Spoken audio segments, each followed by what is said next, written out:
காசாவில் இஸ்ரேலிய படைகள் நடத்திய அண்மைய தாக்குதல்களில் குழந்தைகள் மற்றும் பத்திரிகையாளர்கள் உட்பட பொதுமக்கள் கொல்லப்பட்டதற்கு மலேசியா தனது கண்டனத்தை பதிவு செய்துள்ளது. இந்த தாக்குதல்கள் சர்வதேச மனிதாபிமான மற்றும் மனித உரிமைகள் சட்டத்தின் கடுமையான மீறல் என்று வெளியுறவுத்துறை அமைச்சு ஒரு அறிக்கையில் தெரிவித்துள்ளது.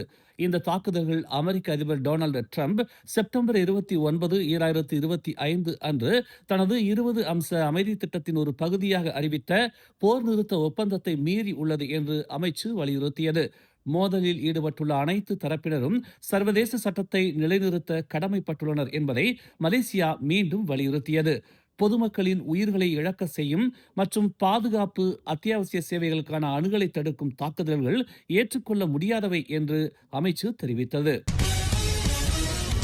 மாட்சிமை தங்கிய மாமன்னர் நாடாளுமன்றத்தில் ஆற்றிய அரச உரை தவறாக மொழிபெயர்க்கப்பட்டதாக கூறப்படும் விசாரணையில் சீன மொழி நாளிதழின் 2 ஆசிரியர்களுக்கு சொந்தமான சாதனங்கள் மற்றும் தொடர்புடைய பொருட்கள் மலேசிய தொடர்பு மற்றும் பல்லூடக ஆணையம் பறிமுதல் செய்துள்ளது. ஒரு அறிக்கையில் நாட்டின் இணைய ஒழுங்குமுறை ஆணையம் சைனா பிரஸின் தலைமை ஆசிரியர் மற்றும் அதன் ஆன்லைன் ஆசிரியரின் அறிக்கைகளையும் பதிவு செய்ததாக தெரிவித்துள்ளது.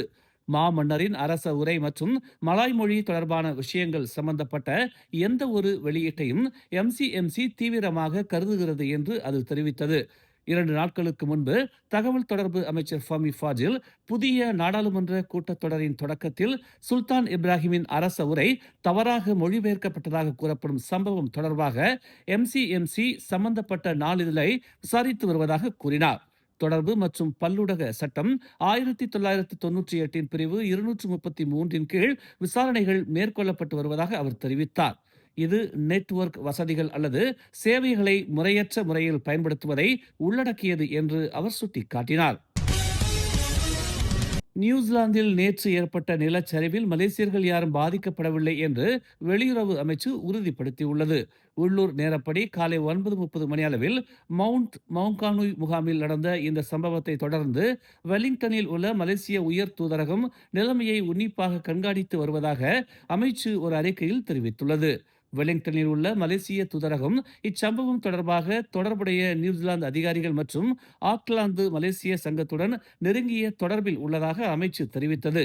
இதுவரை மலேசியர்கள் யாரும் பாதிப்படையவில்லை என்றும் தெரிவிக்கப்பட்டுள்ளது. ஒரு கட்சி தலைவர் அல்லது உறுப்பினரின் செயல்கள், குறிப்பாக அரசாங்கத்தில் அம்னோ மற்றும் டிஏபி கட்சிகளின் உறவுகளின் பின்னணியில் அவர்களின் கட்சியின் ஒட்டுமொத்த நிலைப்பாட்டை பிரதிநிதித்துவப்படுத்துவதாக கருத முடியாது என்று செப்புத்தே நாடாளுமன்ற உறுப்பினர் தெரேசா கோக் தெரிவித்துள்ளார். டிஏபி மற்றும் தம்மையும் கடுமையாக விமர்சித்த அம்னோ இளைஞர் பிரிவு தலைவர் டாக்டர் அக்மால் சலேவை மேற்கோள் காட்டி அக்மாலின் நடவடிக்கைகள் ஒவ்வொரு அம்னோ உறுப்பினரும் ஒரே மாதிரியான அணுகுமுறையை பகிர்ந்து கொண்டதாக அர்த்தம் அல்ல என்று கோக் கூறினார்.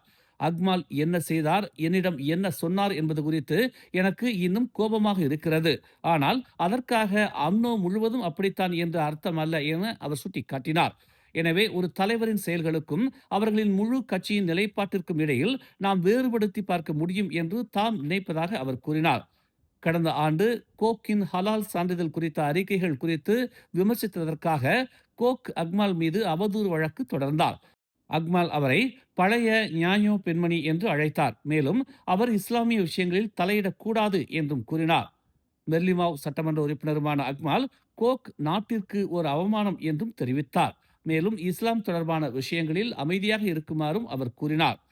இந்நிலையில் தனது தொகுதியில் உள்ள அம்னோ தலைவர்களுடன் நல்ல உறவுகளை பகிர்ந்து கொண்டதாகவும் சமூகத்தின் வளர்ச்சி மற்றும் நல்வாழ்வை உறுதி செய்வதில் அவர்கள் ஒருவருக்கொருவர் நன்றாக பணியாற்றி வருவதாகவும் கோக் கூறினார்.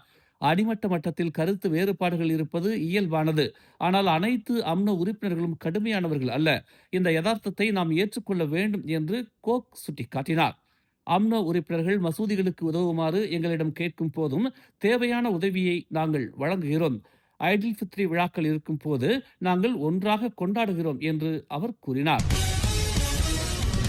ஜித்ரா, கம்போங், சிம்பாங், அம்பாட், கர்பான் ஆயரேத்தாமில் உள்ள 6 கடைகள் நேற்று மாலை தீ விபத்தில் எரிந்து நாசமாகின. இச்சம்பவம் குறித்து தீயணைப்பு மற்றும் மீட்புத்துறைக்கு பிற்பகல் 3:29 மணிக்கு அவசர அழைப்பு வந்ததாக மூத்த செயல்பாட்டு தளபதி அமாட் அமீனுடின் அப்துல் ரஹீம் தெரிவித்தார். ஜித்ரா தீயணைப்பு மற்றும் மீட்பு நிலையத்தைச் சேர்ந்த 13 பேர் கொண்ட குழு சிறிது நேரத்திலேயே சம்பவ இடத்திற்கு வந்து 9 தன்னார்வ தீயணைப்பு படைகளைச் சேர்ந்த 40 பேர் உதவியுடன் தீயை கட்டுக்குள் கொண்டு வந்ததாக அவர் கூறினார். தீ விபத்து ஏற்பட்டவுடன் வெவ்வேறு வகுப்புகளைச் சேர்ந்த 6 கடைகள் தீயில் சிக்கியதாகவும் சேதத்தின் அளவு சுமார் 80 விழுக்காடு என மதிப்பிடப்பட்டுள்ளதாகவும் அவர் ஒரு அறிக்கையில் தெரிவித்தார். எந்த ஒரு உயிரிழப்பும் ஏற்படவில்லை என்றும் மாலை 5:04 மணிக்கு தீ முழுமையாக கட்டுப்படுத்தப்பட்டதாகவும் அமாட் அமீனுddin கூறினார். தீ விபத்துக்கான காரணம் மற்றும் மதிப்பிடப்பட்ட இழப்புகள் குறித்த விசாரணைகள் தொடர்ந்து மேற்கொள்ளப்பட்டு வருவதாக அவர் தெரிவித்தார்.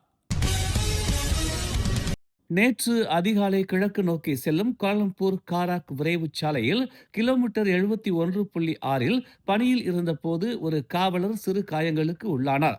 மாரான் போக்குவரத்து புலனாய்வு மற்றும் அமலாக்கப் பிரிவின் அதிகாரி ஜூல் அக்மால் இசா சாலை மேற்பரப்பில் எண்ணெய் கசிவில் வழிக்கு விழுந்ததாக நம்பப்படுகிறது என்று பகாங் காவல்துறை தலைவர் டதஸ்ரீ யஹாயா ஒஸ்மான் கூறினார். பிரதமர் டதஸ்ரீ அன்வார் இப்ராஹிம் காராக் போதைப்பொருள் அடிமையாதல் மறுவாழ்வு மையத்திற்கு வருகை தந்த இடத்தில் கடமைகளை செய்ய அந்த அதிகாரி செல்லும் வழியில் இச்சம்பவம் நிகழ்ந்ததாக தெரிவிக்கப்பட்டுள்ளது. தற்போது அந்த அதிகாரி சீராக இருப்பதாகவும் மேலும் சிகிச்சைக்காக அவர் பெந்தோங் மருத்துவமனைக்கு கொண்டு செல்லப்பட்டுள்ளதாகவும் தெரிவிக்கப்பட்டுள்ளது. மேலும் செய்திகளை தெரிந்து கொள்ள தமிழ் மலர் இணையதளம், தமிழ் மலர் செயலி மற்றும் மலர் டிவி யூடியூப் சேனலை வலம் வாருங்கள். எங்களோடு இணைந்திருக்க மலர் டிவியை பதிவு செய்து கொள்ளுங்கள். உறவுகள் மகிழ்ந்திட விருப்பம் மற்றும் பகிர்வு சேவையை சொடுக்கிடுங்கள்.